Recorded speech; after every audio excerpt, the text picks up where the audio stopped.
This is what should be done by one who is skilled in goodness and who knows the path of peace.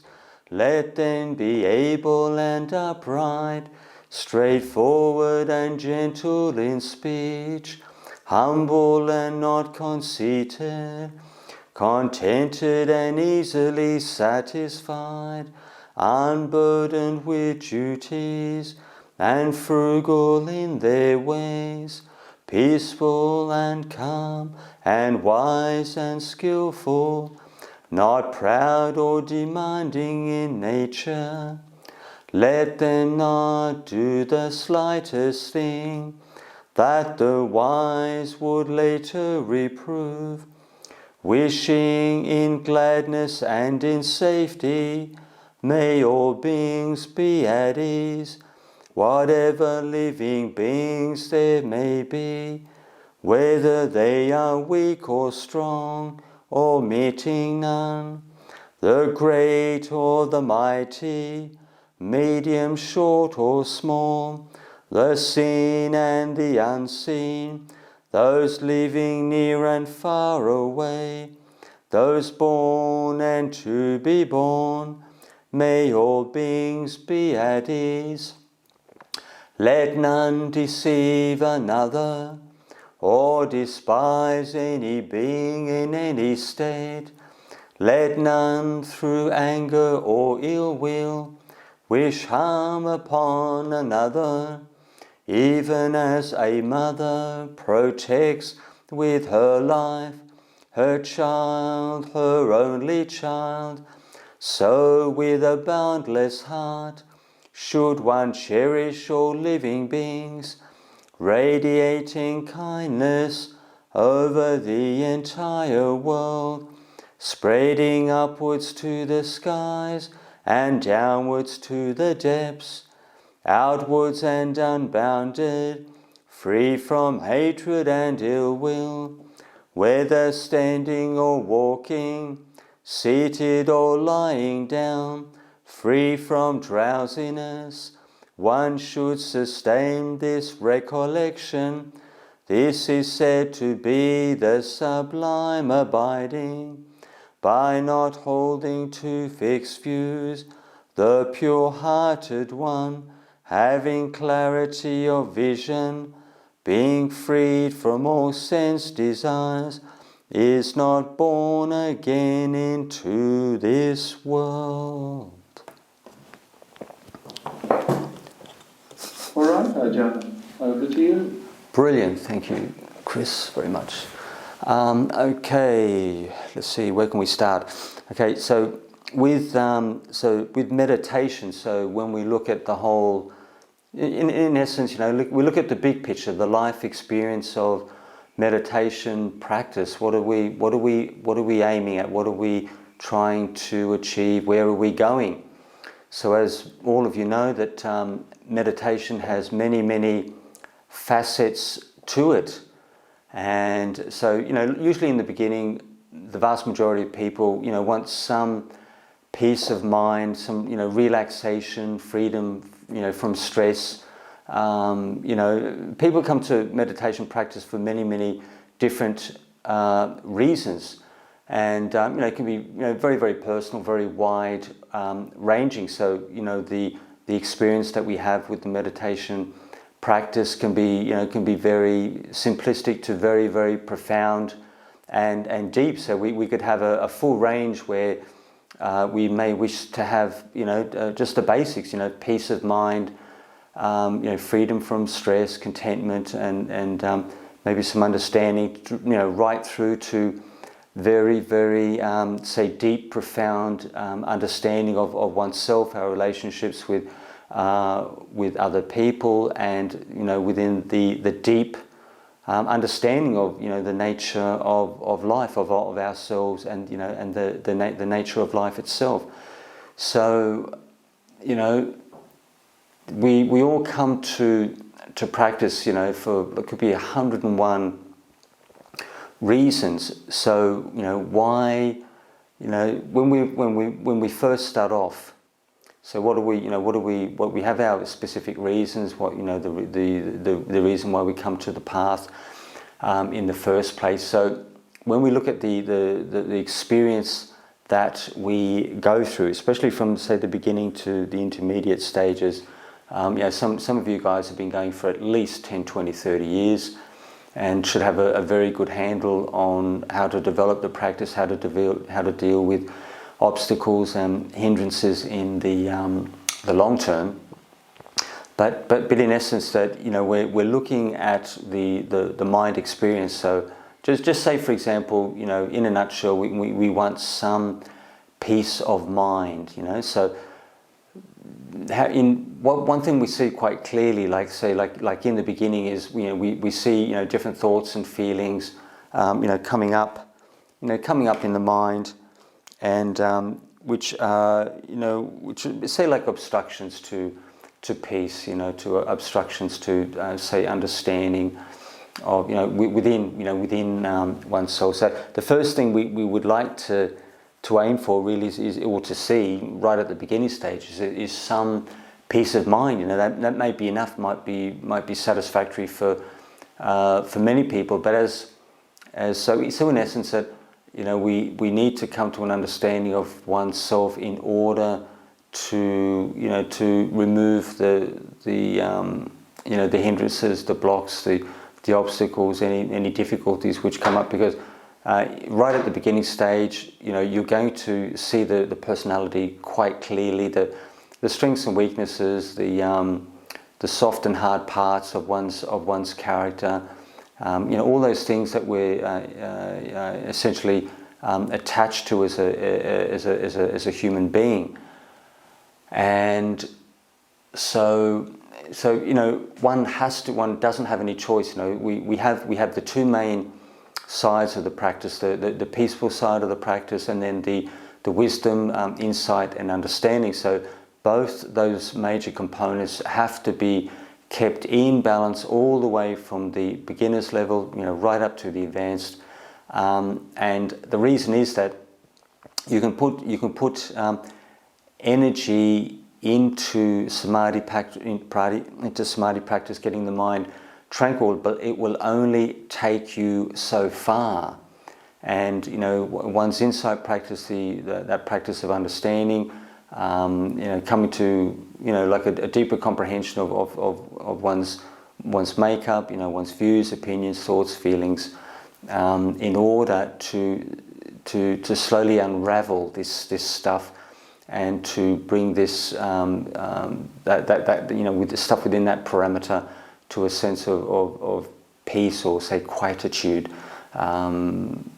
And so, because one thing that you see very, very clearly is you can put forth energy and effort with samadhi meditation, with tranquility meditation, but you will only be able to get so far with it.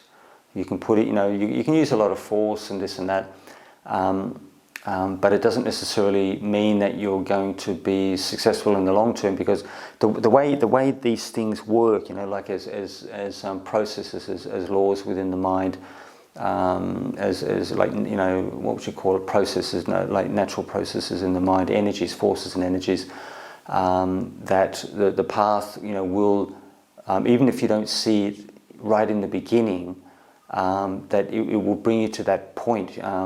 Like we had one of the disciples long term. I think he was doing Anapanasati for about 10 years, and I think the meditation must have been reasonable, but it may not have been like outstanding, or you just imagine 10 years of daily practice. You may have very realistic expectations, but it wasn't necessarily as satisfactory as he may have felt. So, but he was able to see another practice which worked quite well, and that comes from from insight. So one has to see exactly where one is stuck in order to say unravel and release oneself from that. And then so as you investigate, as you develop insight into different moods, feelings, so say for example, if I'm attached to something, if I don't contemplate that and look into that, you know, it's not going to go away. It's, you know, you can easily stay with you 1, 2, 3 years plus, because, you know, there's something which is left like undone. You know, it keeps knocking, you know, knocking at the door of the mind, you know, returning, and it's like, you know, it's like that mood, that mind state. It's like, you know, I'm here again, knocking at the door of the mind, and if you don't address me, if you don't like talk to me, if you don't come to an understanding of what's going on, you know, I can just keep persisting for years on end. And so, you know, even abbots can have stuff even after 20 to 30 years. You know, these underlying energies can be very, very tricky and very, say, like refined in nature. And then you really have to work to remove these things. You can have stuff from childhood, you know, when you were 5, 6, you know, 8, 9 years of age, and stuff with mum and dad, and you know, it could take, you know, I mean, some people, it could take 10 years before that kind of stuff really comes up, because you, as a person in modern society, you've got so much stuff coming into the mind. You know, it could take 10 years of like clearing house before you reach these deeper experiences that you had maybe as a younger person, you know, as a child, and then you've got to start working with that stuff. So, you know, you're looking at all this karma from this life, you know, sometimes from past lives you'll have significant stuff coming up. So in essence, you're developing a sense of skillfulness, you know, skillfulness on both sides, on tranquility, you know, finding the best meditation objects, the best approach. And then, you know, if you don't see the, you know, it's like my attitude is, if I don't see like any peace at all within 5 minutes, I go straight to investigation. I go much earlier than that, even after 2 or 3, you know, 2 minutes, 3 minutes maximum. You know, 5 minutes for the lay disciples. You know, you guys got a lot more stuff on your plate to process. The monasteries are a much more protected environment when it comes to sensory input. But you know, if you don't see, you know, my attitude is, especially with the long-term practitioners, 20, 30 years, I wouldn't waste any time. If you don't see any peace at all, even after 3 to 5 minutes, go straight to Vipassana and come to an understanding of what's obstructing you. And then you have to prove these things for yourself. You actually have to see it work. If you start investigating a particular feeling, the thought process, memory, you've got to see some like relaxation and letting go. You know for a fact if the insight is working, if it's starting to bite, then you know for a fact that what you're doing is slowly removing those hindrances. And so wisdom, as all of you, most of you are aware, mindfulness and wisdom in daily life. So the vast majority of you know the 7 enlightenment factors. Number 1, mindfulness. Number 2, investigation of your personal experience. The Buddha's teaching, your own thoughts and feelings, the world you live in, your relationships with other people, what's going on in the world around you. And then you'll see energy arise. But that energy also manifests as a sense of peacefulness. So when you really start to see, when you start to get really peaceful, you'll see rapture, energy arising in the mind, and then that energy becomes a base, for tranquility. So you go from, energy to rapture to piti sukha, that like really deep, the piti sukha, deep blissful happiness. Joy is it's energizing. It's like chi. It runs through you. You can have it run for 3, 4, 5 hours. I mean, if you get this kind of experience where they talk about like awakening the kundalini, where you get energy flowing 3, 4, 5 hours, and you can't even say where it comes from. It's coming from the lower. It's coming from that Tantian point below the belly button, but it's you can flow for hours, and you think, but you can. There could be a connection there with they talk about awakening the kundalini, but I won't go into that right now. It's I've only got limited time. So, but in essence, especially those first 3 factors, mindfulness and wisdom in daily life, and then you really start to get the ball rolling. So even little, little obscure, stuff, little insects, bees, or even birds in the garden. If you see something new, don't neglect it. Even the most trivial things, like little ants crawling on the ground, or the wind blowing through the trees, or the colour of the leaves, as they change and fall from, like in the forest to the ground or one's back garden. So, because these are opportunities to increase your understanding and increase energy, that energy is a basis for samadhi, for tranquility, and to let these little opportunities to pass by. So what we'll do now with the meditation practice, we'll focus on something just a little bit different, which is the sympathetic joy, rejoicing in the prosperity of others. So all of you are familiar with the four Brahma Viharas to a degree. Things like the monks and the lay teacher fraternity, monks, nuns, and the lay teachers talk about metta. I say loving kindness, compassion, sympathetic joy, equanimity. So we do see the first two quite on quite a regular basis. Sympathetic joy we don't hear about too often, but it's well worth. So metta. These overlap. Metta, compassion, sympathetic joy overlap. The underlying factors, they share underlying factors as a mind experience, something that you feel.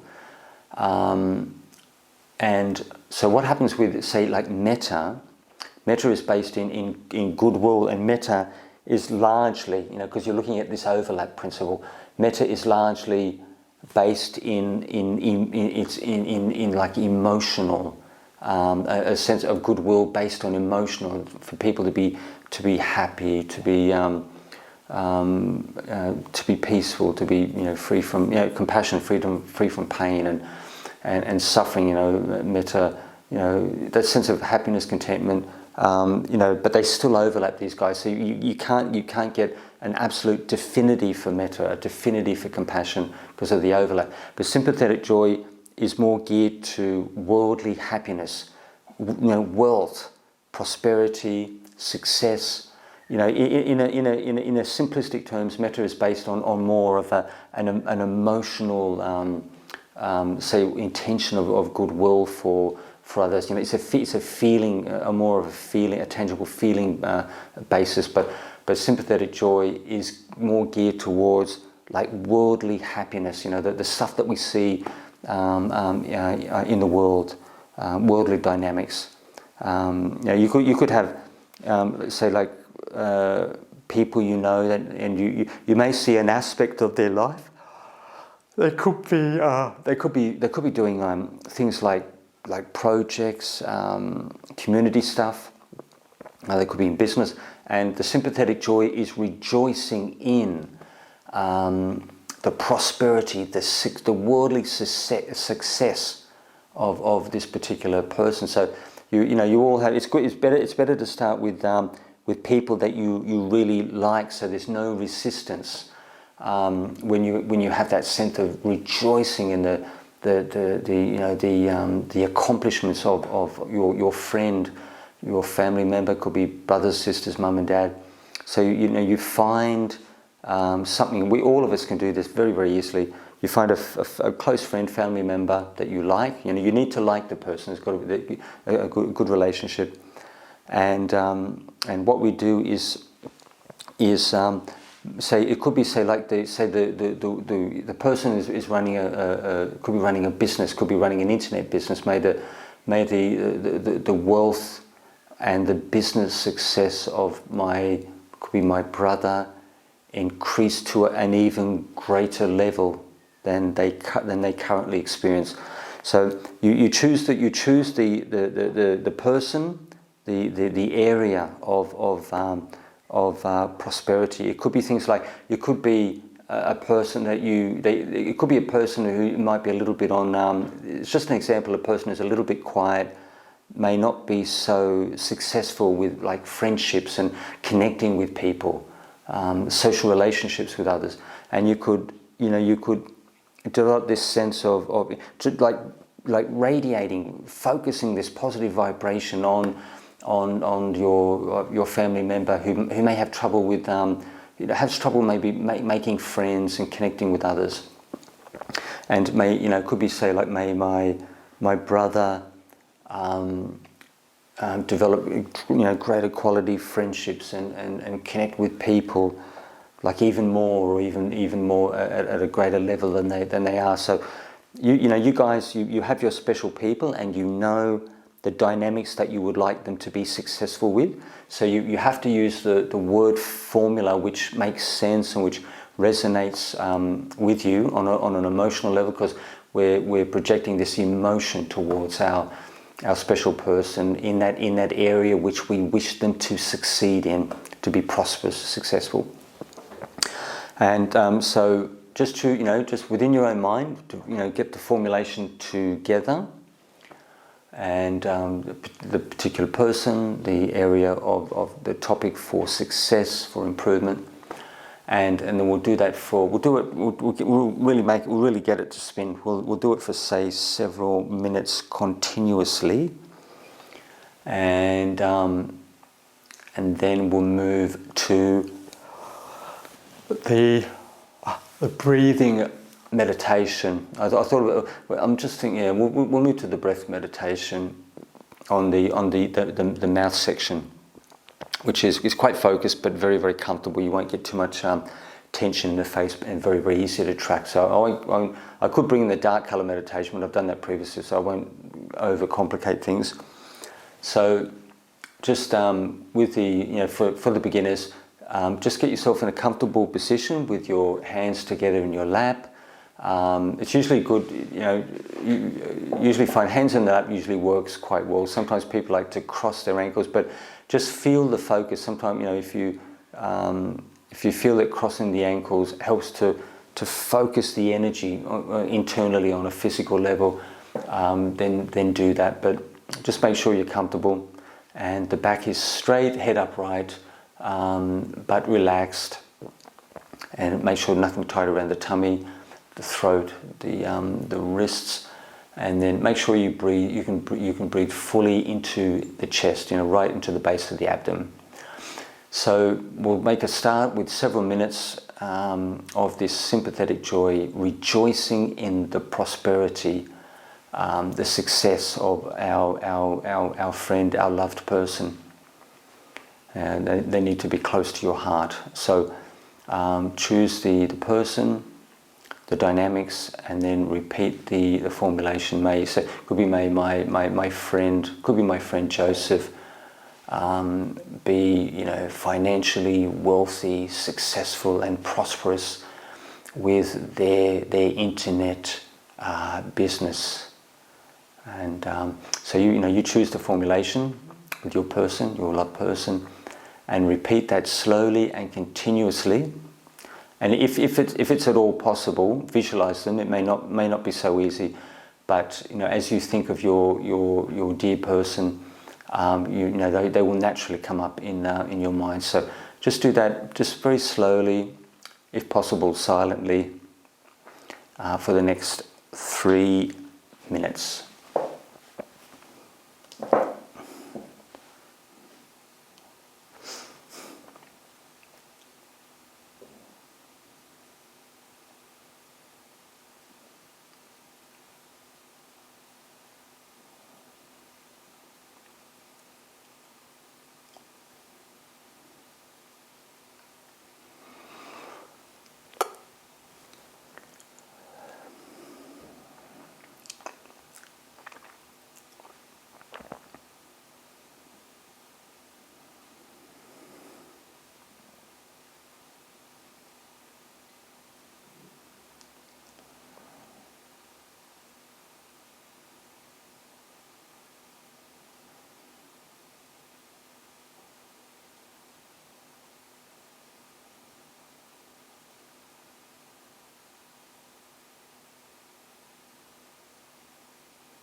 Now we will move across to the breath meditation, and I want you to focus on the feelings around the mouth. The reason why I focus around the mouth, it's very clear, distinct. It's a reasonably narrow focus, but not this kind of laser beam focus you get at the nose tip, which is not so easy even for intermediate people. It's not so easy.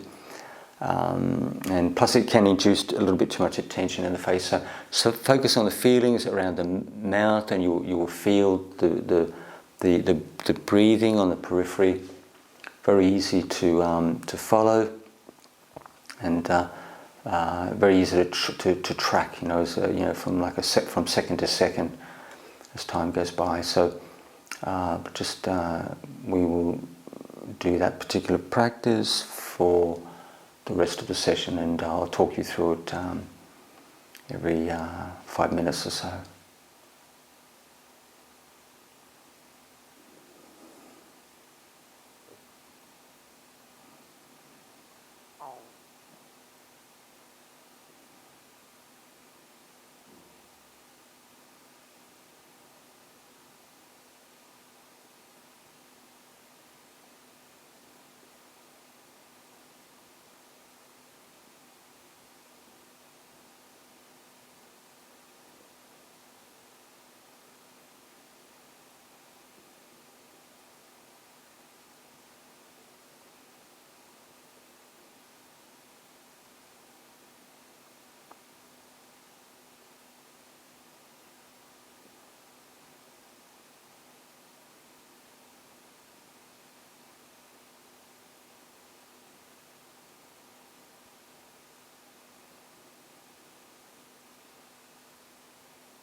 So as we develop this particular meditation, just try to keep all the muscles in the face as relaxed as possible, and then focus on the feeling, the sensation around the mouth area.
As this meditation develops, if you still find yourself thinking excessively, or you've got strong feelings coming up that you need to develop your wisdom, your insight, you need to understand exactly how you feel and think and why and where and when. So come to a full understanding of this particular mood or attachment experience, because the more you understand the emotional thoughts which come up in your mind, because it's your feelings are driving your thinking process.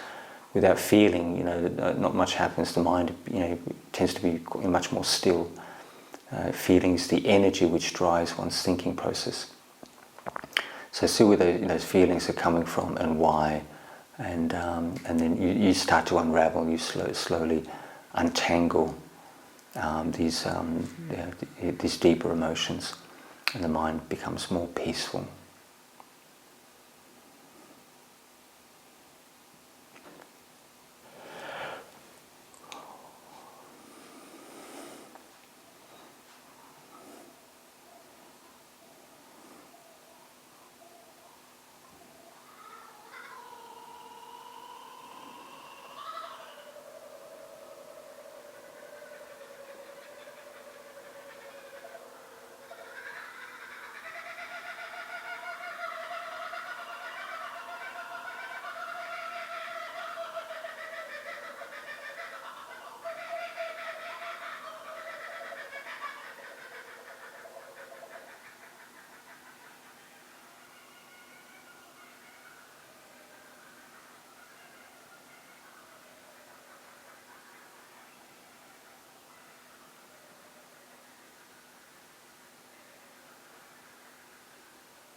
Okay, so we're coming towards the end of the meditation. So just look back and see what works for you, what brings about, what induces that sense of peacefulness in the mind. And I'll ring the gong 3 times, and you can open your eyes when you're ready.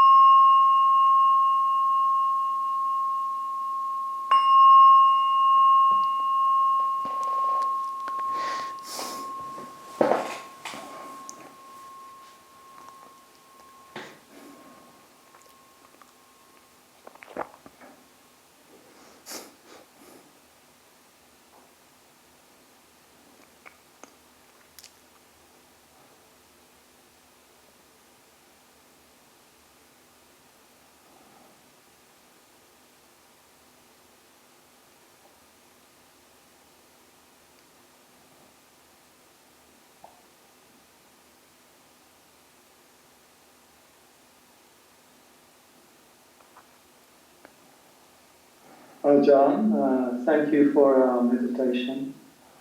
Yep. And for adding to our toolbox of techniques. Thank you. You're welcome, Chris. Thank you, Ranga. We've now come to the last part of our evening. Ajahn, would you like to continue with your talk or answer questions?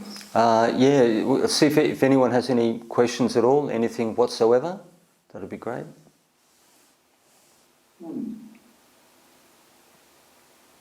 Melanie, last week we didn't get a question, and I think you had something you would like to ask.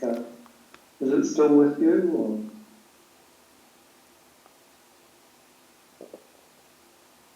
Take your time. Did you say Martha or Marlene? Melanie. Melanie, starts with an M. Yes. Okay, Martha. Oops.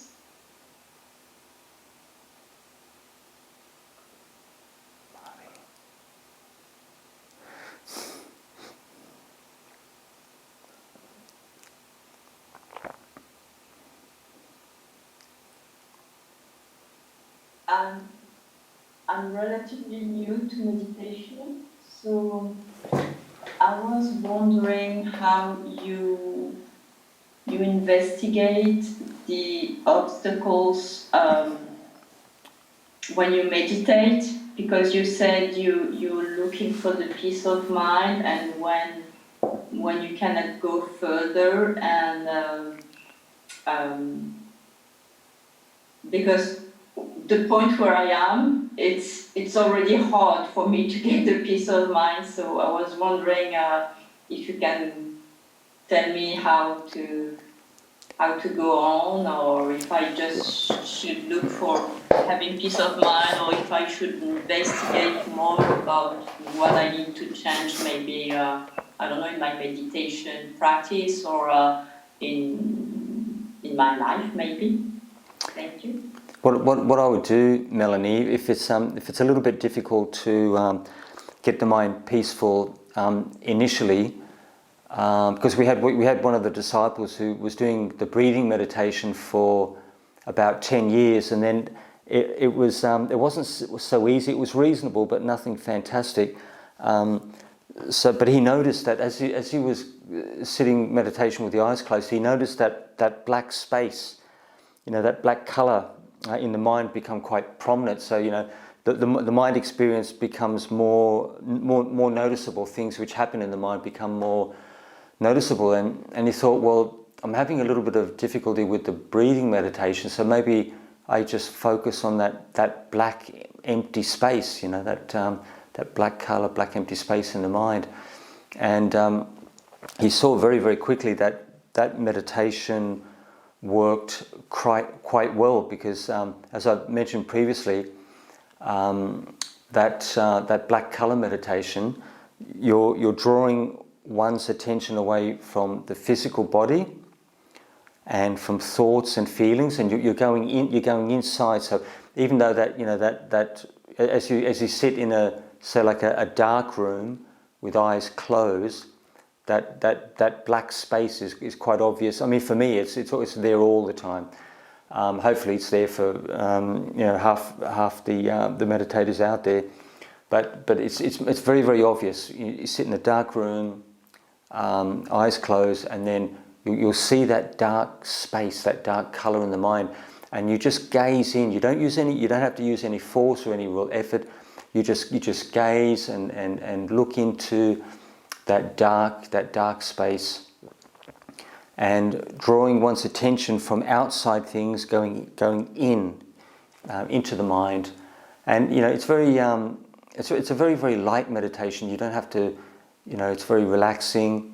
And it's quite interesting because you get these like altered states of perception. You get this one going. You do this for 7 days, and you get this altered states of perception, and it's like a mind experience. You're going into like a little world inside there, which you hardly ever send your attention to that space. Most people don't.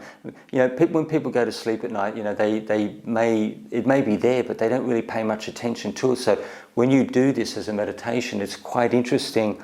You almost develop like an altered state of mind, and it's quite interesting. It's like a little world inside your mind, but the bottom line is it's the easiest meditation I've ever seen to get the mind peaceful. So what you can do is maybe as either a beginners or intermediate, if you're still struggling a little bit, you start with the dark color meditation internally for probably nothing less than say for example, you've only got like 30 minutes. Sometimes people only have 30 minutes. There's so much going on. You could focus on the dark color meditation, for 15 minutes, and get yourself grounded, get some stillness, some firmness in the mindfulness, and then switch to the breathing meditation. So then do that for 15 minutes, the last 15 minutes. So do a 50-50, and then just see how it goes. But the bottom line is, you have to do what works for you, because all of us are very, very different. We have different karma, different sort of like mental faculties. So you have to mix and match and see what works for you. But I know for a fact, I don't struggle with meditation that much, but it's very fast. It's of all practices, anything I've ever seen, it's the fastest way. It's the easiest meditation, the fastest way to get some peace of mind. And the reason is because it's so neutral, and that's why it works so well. Does that make any sense to you, Melanie? Or? Yeah, thank you, Ajahn. That's very helpful. I'm going to try very soon. Yeah, and I didn't give you the second half, so that's very very easy to kickstart.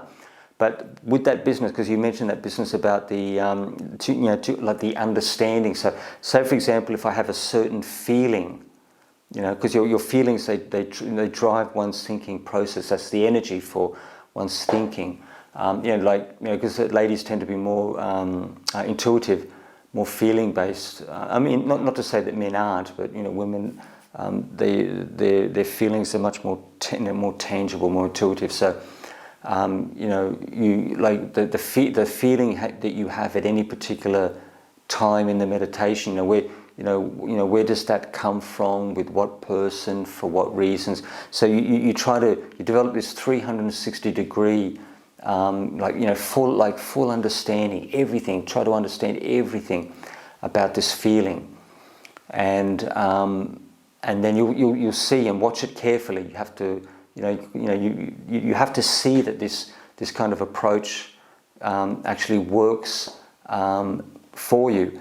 So as you're looking and gently, inquiring, understanding all the factors, everything about this particular feeling, this particular mood, you have to watch how tightly the mind is holding, or if the mind is slowly relaxing, it's slowly letting go. So if the mind becomes more peaceful, this is the measure. This is the evidence. If the mind becomes more peaceful, then you know for a fact, no matter what you do, no matter anything that I've said, or anything you do whatsoever, if it makes the mind peaceful, you know for a fact that that is the correct way for you to go at that point in time, because the mind is, the mind is very, very tricky, and it's very changeable, and it changes very, very fast. What works today may not necessarily work so well tomorrow or next week. So you have to constantly keep being innovative, resourceful, and trying to do different aspects of there's like a dozen ways to skin a cat for choice of better words. That there's many, as over time you get more skillful in your ability to look into and to inquire and to understand about about a particular mood or feeling. One becomes more skillful, develops more ability, and becomes more sharp, and you get a bit. The mind gets a bit faster. So it could be 5 minutes a mood might take you over. You might see something in the first 60 seconds, and then you need to get onto that quite quickly. You just don't let the mood just go on and on and on for 30 minutes, an hour. As soon as something comes up, you need to put your attention right there, develop a sense of inquiry, understand everything about it, and then you'll see the mind just slowly let go as the minutes go by. Thank you, Ajahn. No trouble at all, Melody.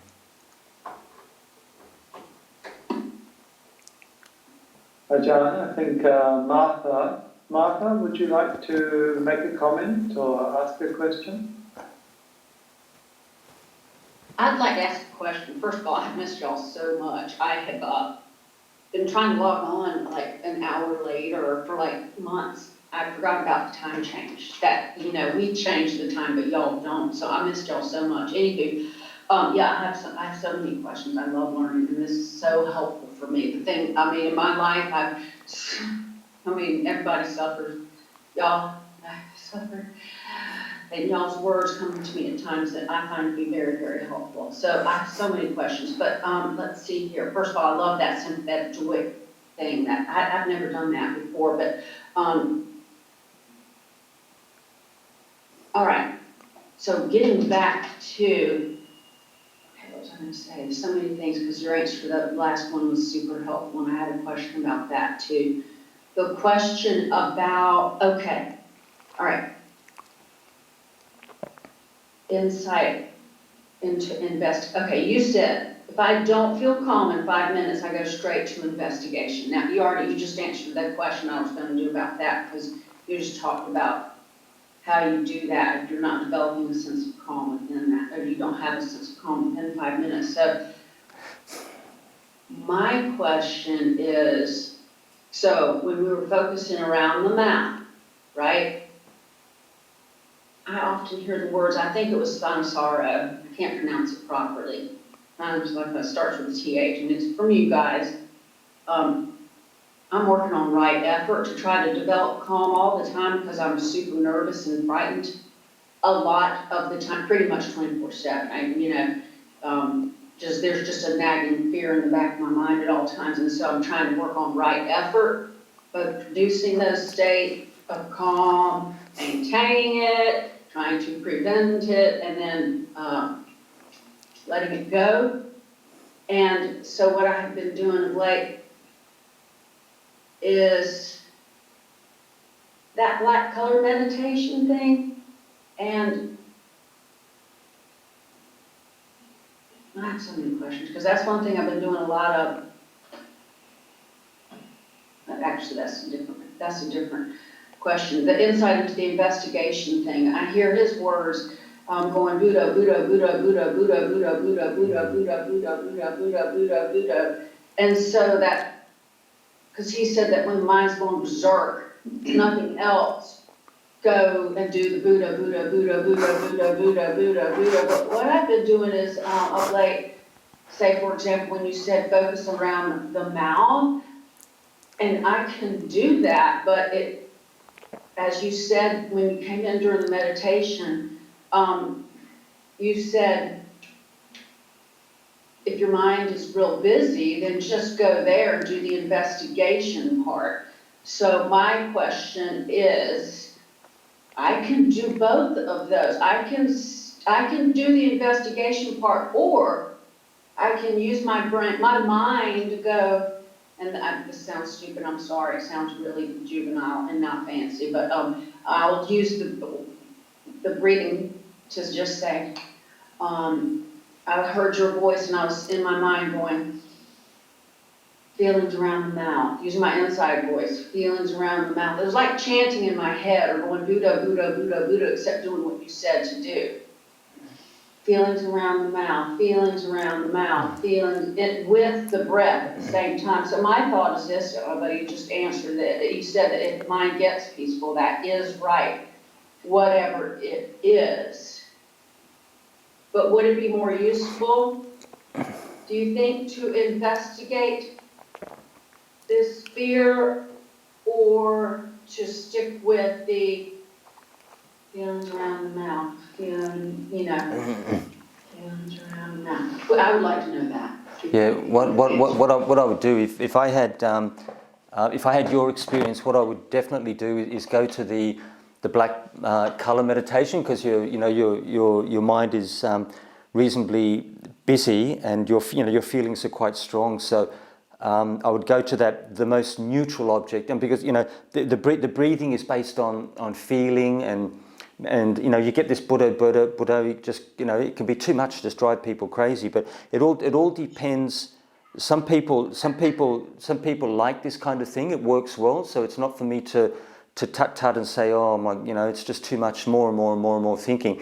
Some people really like it. It works well. But that black color meditation, it just brings you away from all that excessive thinking, feeling, the physical body. So I know for a fact, if I was in your shoes, that's exactly what I would do. I would develop that meditation as a skill, and then give yourself a chance. Maybe like do it for say 5 minutes, and then if the mind just doesn't stop, if it's still very busy, then look at your feelings, and take one feeling at a time, and try to understand everything about that one feeling. And then go back to the dark color meditation, and then just so you don't, there's no too much pressure on you. Then go back to the black color meditation, and then focus on that again for another 5 minutes, and if the feelings are still quite strong, then choose a second feeling, and then try to understand everything about it. And then go back to the black color meditation for another 5 minutes. And then if another feeling comes up and it takes you away and it's absorbing, or it's concerning, then go right into it, explore it completely, everything you can possibly understand about it. Even if you're thinking about it for 2 minutes, because you're looking at wisdom power, you're looking at insight power, which ultimately always has much more ability and more success than just tranquility. Tranquility, to give you an idea what can happen, say at the time of the Buddha, initially, before he realized enlightenment himself at Bodh Gaya, he had two senior previous teachers who were masters of samadhi. So they went to the 7th and 8th Rupa jhanas, which is incredible. It's the most incredible samadhi, the way they explain it. And even then, those two guys still did not attain enlightenment, the wisdom eye. So it gives you an idea how far you can go with incredible, the most amazing, I can't think of the right words to describe it, the most incredible peaceful states that you can possibly reach, the absolute depths, the depths, incredible depths of the mind. but you still will not get enlightened, which gives you an idea what the limitations with samadhi is. The Buddha made it very clear, you've got to have a minimum level of samadhi for enlightenment, for true wisdom understanding. You've got to have that. But the wisdom, it's got to be there at least 50%, if not more. You know, peacefulness of mind will only take you so far. But that's the same thing, you know, for Martha. If I was in Martha's shoes, develop the skill with the black colour meditation, just in a dark room with eyes closed, just gazing into the darkness, focusing on that black colour, just very, very relaxed. Develop it as a skill, become an expert with it, and then every 5 minutes go to wisdom, insight, understanding, and really understand your feelings, because the feelings are really important with Dhamma practice, with the you know, the way human beings move in their life. Their feelings drive and move them in the direction of their life. So, you know, it's not to be ignored, or you know, you really have to pay attention to this to be successful with meditation in the long term. Question while you say that before I forget it, may I ask you, because you're so right about that feelings part, about how they really drive us, and going back to you said about the black color meditation, when you close your eyes, I've been working with that a lot lately, because I don't know, but before I forget, the black color meditation, you said don't force anything with your eyes.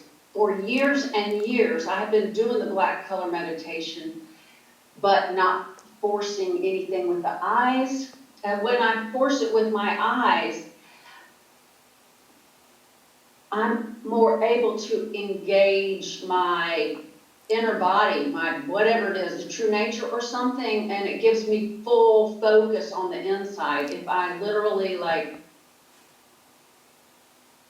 I don't know. So I'm literally it's like looking at the inside of my eyelids, and I'm sorry if I'm taking up everybody's time. I've been thinking about this a lot lately. And what if I don't do that? What happens is, because I can really focus on the gap between the out breath and the in breath, what happens is, I don't know. I have a problem with drugs and alcohol, and recently I quit and again. And I'm interested in the fact that for years and years I could use the breath and all this other stuff to deal with the pain of coming down or the pain of being hung over.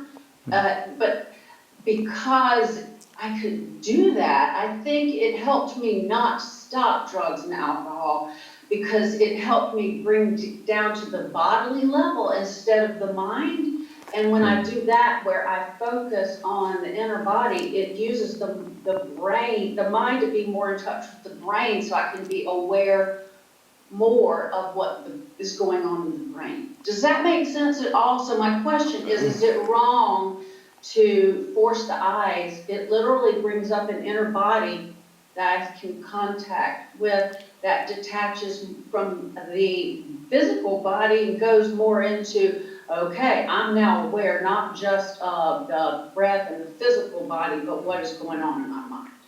Yeah, what I would do is, because all of us, we're very, very different with our personal experience. So, in essence, you have to do you have to do what actually works for you. So, you know, the lay monastic teachers can share their experience with you, but the bottom line is you take the raw material, you take the information that we share with you, and then you have to see, you work with say like the tools, the meditation tools, different ideas, this and that, and you have to see what actually works for you. But something I would add to it is, if you feel this more, you were talking about this inner body. Maybe a greater, more bodily awareness. I'm not sure exactly, but something which possibly that I would test is the slow walking meditation, which is more bodily based. It's more feeling based, Because if I'm sitting here, for me it's very, very easy. The black color meditation, breathing meditation is very easy. But for people who have strong feelings and they may have a lot of mental energy, maybe a lot of thinking, that slow walking meditation, focusing on the soles of the feet, at least 20 paces, 20 to 30 paces in one's house. Even if you're on carpet, maybe with socks on or a hard floor, whatever works for you. Nothing less than 20 to 30, and then walk, focusing on the feet, feelings and sensations in the feet, and then maybe after 5 minutes, then start reflecting on your experience. Start thinking about feelings, your personal experience, it could be any the stuff which is coming up for you, and just one at a time, like one experience at a time, one main feeling, one main mood at a time. Because what happens is with the walking meditation, you're grounding yourself into like feeling, into bodily feeling, and your physical body it connects to your mind. So your body and mind is connected, and so you may possibly have a greater sense of your emotional world by grounding yourself in the physical body, if that makes any sense. It does.